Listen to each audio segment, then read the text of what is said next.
Salam, salam kasih, damai, dan sejahtera. Tuhan memberkati, menyertai, dan melindungi. Salve. Mari kita buka lentera minggu kita pada hari ini dengan berdoa. Dalam nama Bapa dan Putra dan Roh Kudus. Amin. Allah Tritunggal yang Maha Kudus, kami bersyukur di hadirat-Mu. Kami telah memasuki minggu Advent yang keempat. Kabar gembira tentang kedatangan Putramu Tuhan Yesus Kristus yang akan kami rayakan dalam Hari Raya Natal, merupakan suatu wujud masa pertobatan, masa penantian kami menjadi pribadi yang bertekun, setia untuk menantikan Sang Juru Selamat, Raja Damai, Yesus Kristus. Pada minggu Advent keempat ini, minggu kabar gembira, kami menghaturkan kehadirat-Mu untuk menjadi pribadi yang selalu mempersiapkan diri dengan sungguh, dengan segala pertobatan kami. Semua ini kami serahkan dengan perantaraan Tuhan kami Yesus Kristus yang hidup dan Raja, kini dan sepanjang segala masa. Amin. Dalam nama Bapa dan Putra dan Roh Kudus. Amin. Bapak, Ibu, saudara-saudari yang terkasih dalam Yesus Kristus, pada lentera minggu hari ini, para pendengar RRI Pro 1 Pontianak di 104,2 FM dan dimanapun berada dengan menggunakan media streaming RRI Pro 1 Pontianak Digital. Kita akan membahas tentang Minggu Advent keempat, menyampaikan kabar gembira dari Injil Lukas bab 1 ayat 39 sampai 45.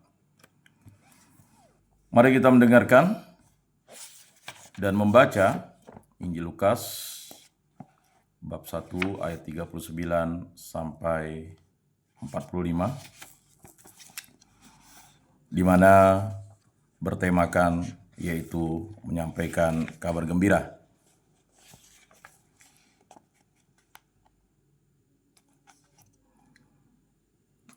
Beberapa waktu sesudah kedatangan malaikat Gabriel, berangkatlah Maria dan bergegas menuju sebuah kota di pegunungan Yehuda. Di situ ia masuk ke rumah Zakaria dan memberi salam kepada Elisabet. Ketika Elisabet mendengar salam Maria, melonjaklah anak yang dalam rahimnya, dan Elisabet pun penuh dengan Roh Kudus. Lalu berseru dengan suara nyaring, "Diberkatilah engkau di antara semua perempuan, dan diberkatilah buah rahimmu. Siapakah aku ini sampai ibu Tuhanku datang mengunjungi aku? Sebab sesungguhnya ketika salammu sampai di telingaku, anak yang di dalam rahimku melonjak kegirangan. Berbahagialah ia yang percaya, sebab firman Tuhan yang dikatakan kepadanya akan terlaksana." Demikianlah sabda Tuhan. Terpujilah Kristus. Bapak, Ibu, saudara-saudari yang terkasih, para pendengar RRI Pro 1 Pontianak, untuk merefleksikan dan merenungkan tentang Injil Lukas bab 1 ayat 39 sampai 45 ini, di tengah-tengah kita atau di dalam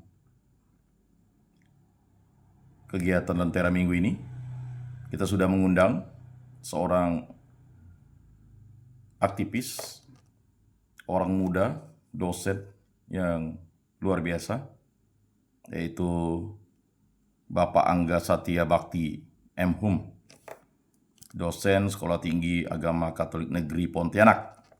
Apa kabar, Bung Angga? Sehat ya? Shalom, salve. Selamat pagi, Bang Dian. Puji Tuhan, sehat. Baik, seperti tadi bacaan yang sudah kita dengarkan dan baca, Bung Angga ya, bagaimana refleksi Bung Angga tentang bacaan yang bertemakan kabar gembira ini? Silakan.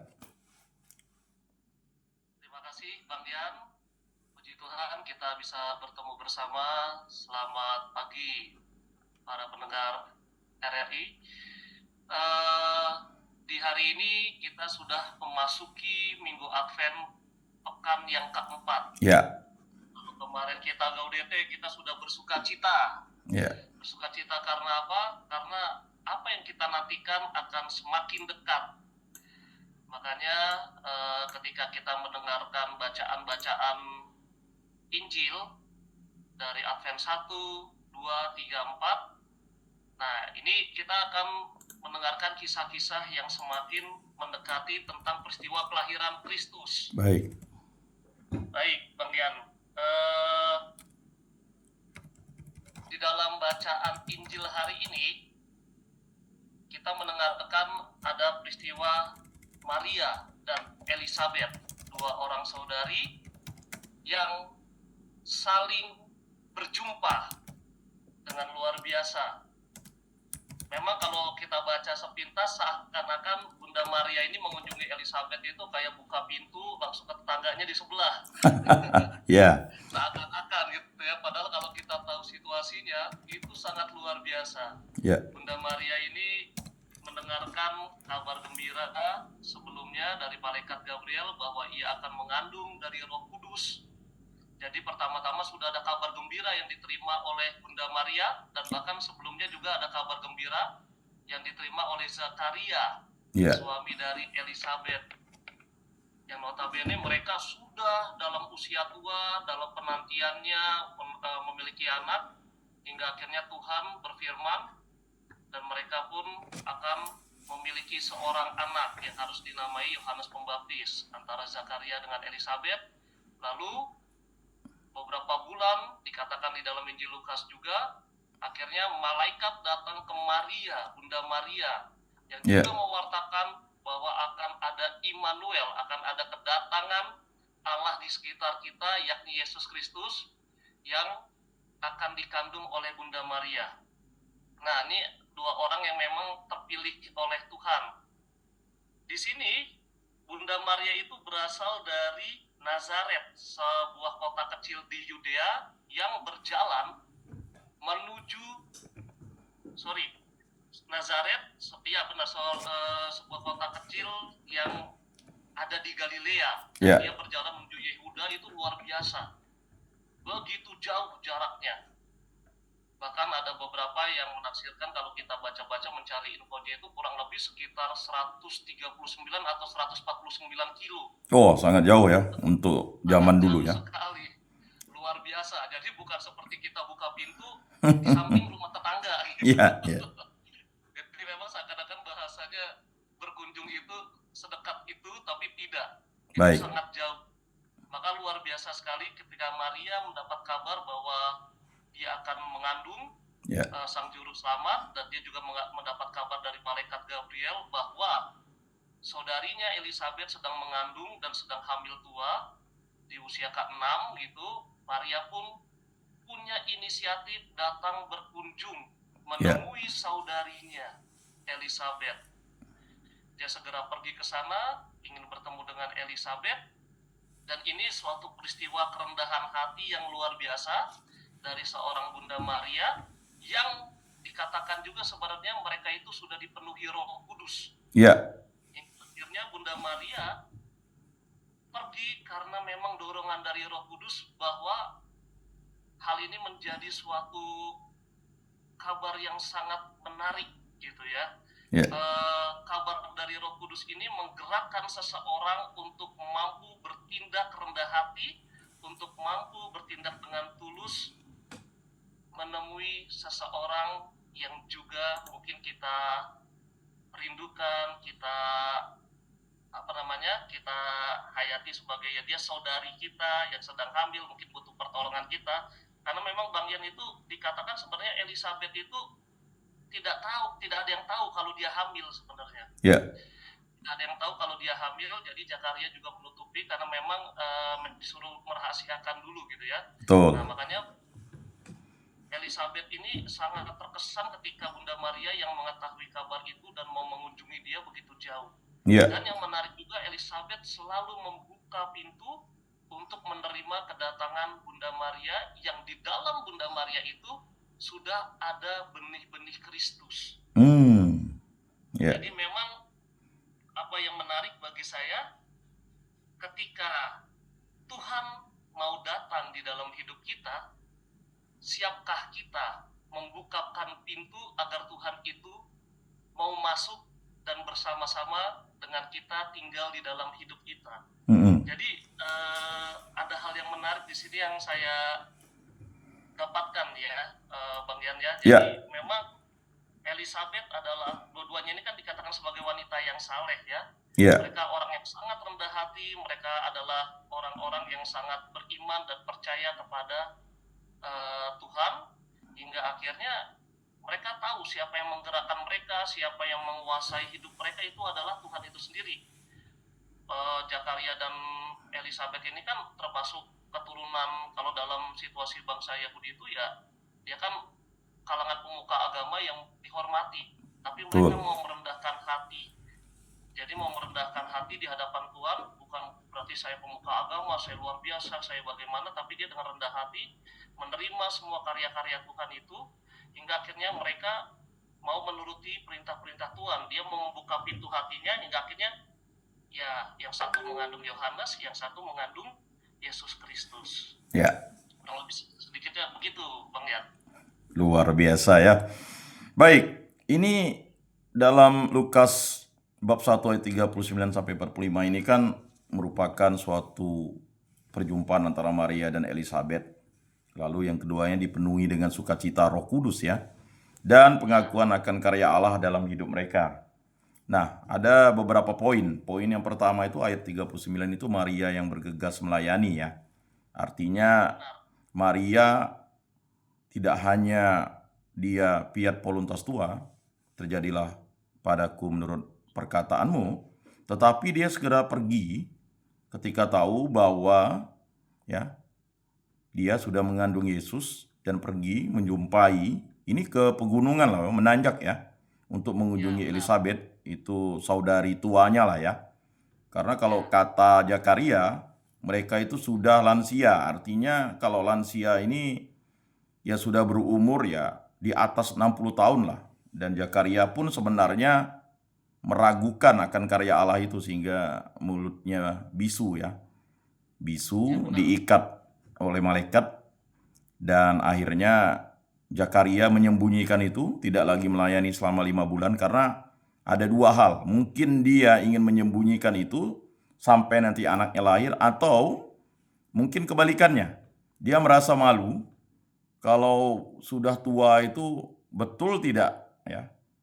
Dia ingin merenungkan tentang karya Allah ini. Bagaimana tentang hal Maria yang bergegas melayani ini dan menuju ke Elizabeth ini?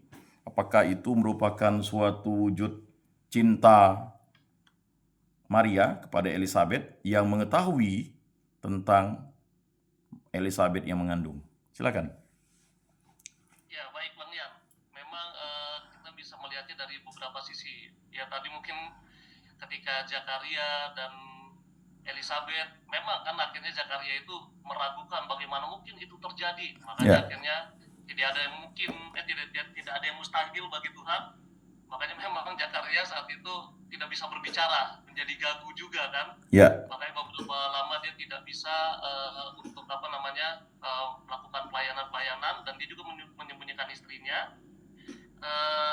Kalau dari Bunda Maria ini, kita bisa melihat bahwa Bunda Maria ini tidak seperti itu.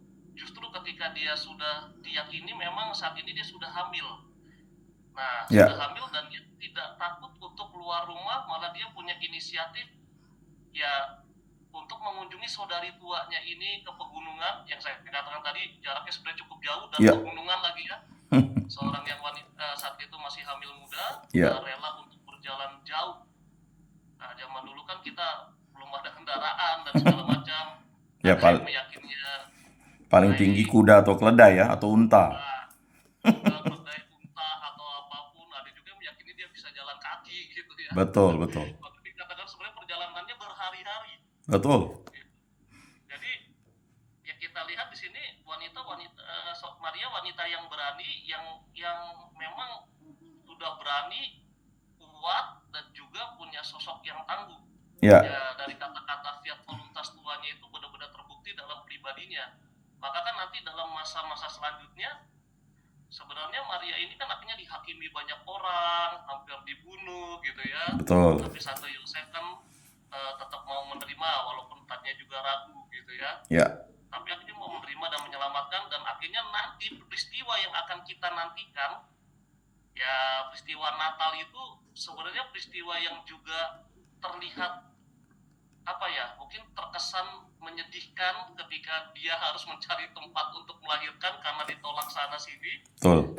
Jadi sebenarnya Maria sudah tahu apa konsekuensinya, apa resikonya. Dia adalah wanita yang benar-benar punya inisiatif, tidak memikirkan apa yang dipikirkan manusia. Dia percaya sepenuhnya dengan rencana dan kehendak Tuhan, hingga akhirnya ya dia tergerak untuk mengunjungi Elizabeth.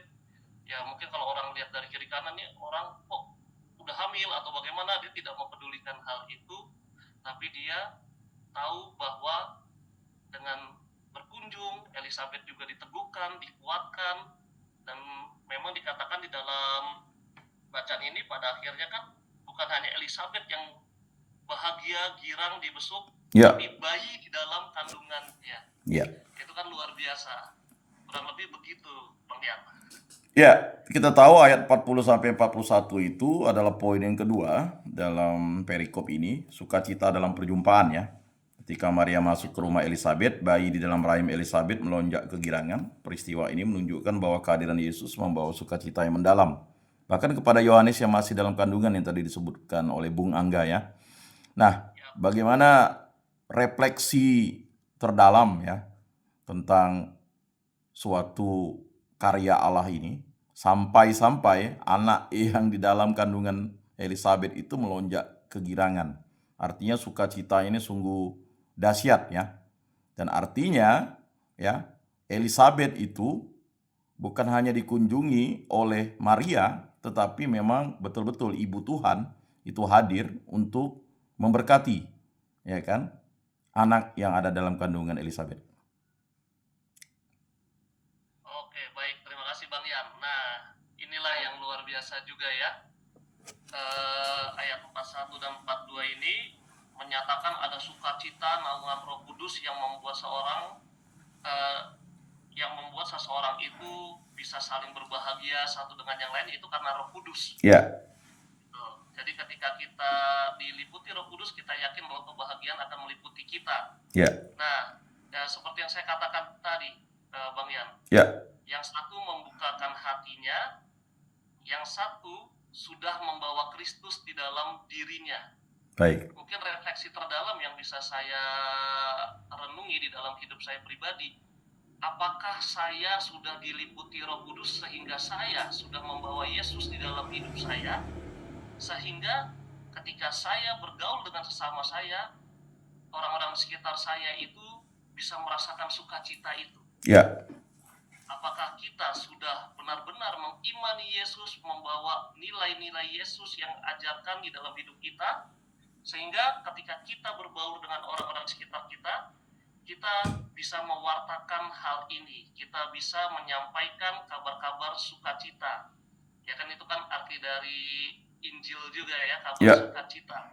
Jadi kabar sukacita mungkin bukan sekadar peristiwa kelahiran Yesus, tapi semua tentang kehidupan Yesus pada akhirnya itu menjadi kabar sukacita yang harus kita imani.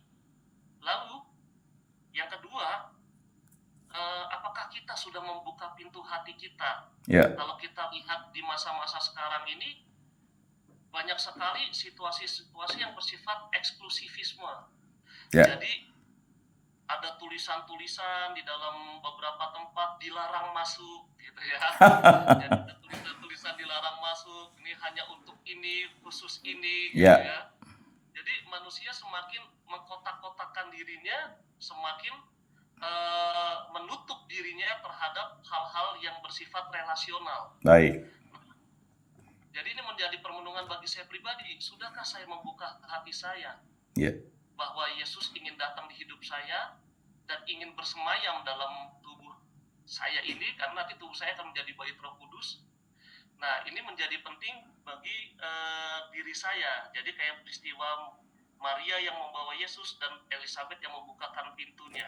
ya, Dan kita tahu juga di dalam ayat 42 ini Bang Yan, diberkatilah engkau di antara semua perempuan dan diberkati buah rahimmu. Ya, Ini kan salah satu doa yang sering kita ucapkan dan yang paling utama gitu ya, doa utama kita ya, di dalam devosi kepada Bunda Maria. Mau kita novena, mau kita rosario, ada doa Salam Maria. baik. Doa Salam Maria itu beberapa kalimat di atasnya kombinasi dari kata-kata malaikat Gabriel dan kata-kata Elizabeth ya. Nah, di sini ketika kita punya sukacita, tentunya kita merendahkan diri kita di hadapan Tuhan dengan berendah hati, dan kita bersyukur atas semua peristiwa yang Tuhan berikan di dalam hidup kita. Ya, Nah, ini bisa kita renungi sejauh mana kita sudah bersyukur dengan karya-karya Tuhan yang ada di dalam hidup kita, dengan anugerah-anugerah yang ada, ataukah kita terlalu tenggelam terhadap masalah-masalah yang kita alami, ya, atau kita terlalu, ya zaman sekarang banyak juga situasi yang melankolis gitu ya. Jadi anak-anak yang katanya mental health dan segala macamnya, mungkin kita tidak bisa meremehkan situasi itu, baik. tetapi kita juga harus menyadari bahwa Tuhan berkarya di dalam hidup kita dan kita harus mensyukuri hal-hal itu. Seperti Elizabeth yang bersukacita sampai mengatakan diberkatilah engkau. Ya. Ya. Jadi kurang lebih seperti itu Bang Dian. Baik para pendengar RRI Pro 1 Pontianak, pada paruh kedua nanti kita akan lebih menggali tentang menyampaikan kabar gembira pada minggu Advent keempat dikaitkan dengan Sekolah Tinggi Agama Katolik Negeri Pontianak. Ada kabar gembira dari Bung Angga, bagaimana para pendengar untuk mengenal lebih jauh Sekolah Tinggi Agama Katolik Negeri Pontianak yang merupakan sekolah negeri agama Katolik satu-satunya di Indonesia ya, Bung Angga. Ya, benar. Baik, mari kita dengarkan satu pujian dari kerabat kerja RRI Pro 1 Pontianak.